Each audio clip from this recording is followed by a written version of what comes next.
You see, personality is a dance, one that shifts, flows, and transforms over time. And whether you realize it or not, you've been dancing this whole time.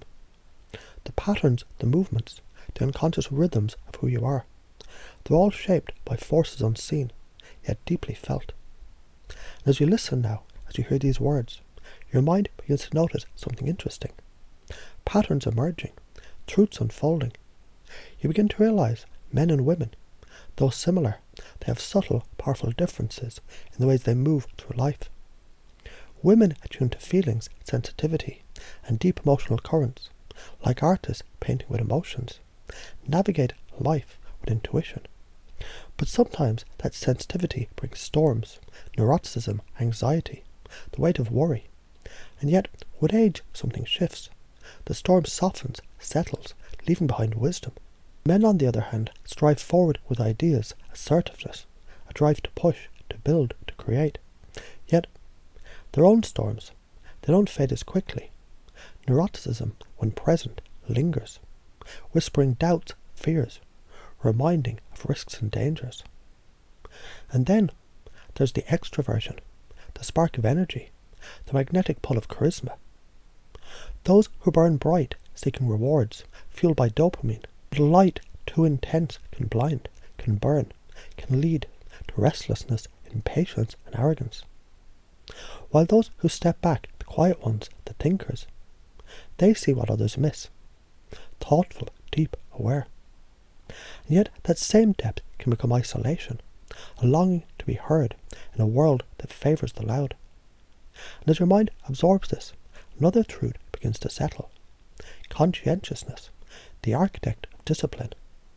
High and you're dependable, structured, in control. But at what cost?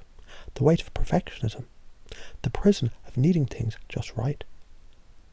Low and you're free, a spirit unbound, yet freedom without direction can leave you wandering, relationships strained, unfinished paths behind you.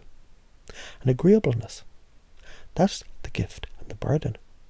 The givers, the caretakers, the ones who make life smoother, teams stronger. But kindness without boundaries, that invites the wolves, the takers, and those who see generosity as a weakness. And for those who hold their ground, low in agreeableness, strength, decisiveness, an unwavering core. Yet rigidity can be a cage, stubbornness a wall that keeps both enemies and allies at bay.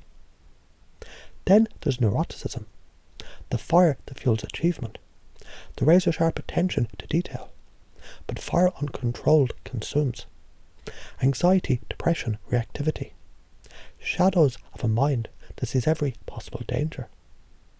And for those untouched by that fire, calm, steady, unfazed, yet sometimes too distant, too detached, watching life unfold rather than shaping it.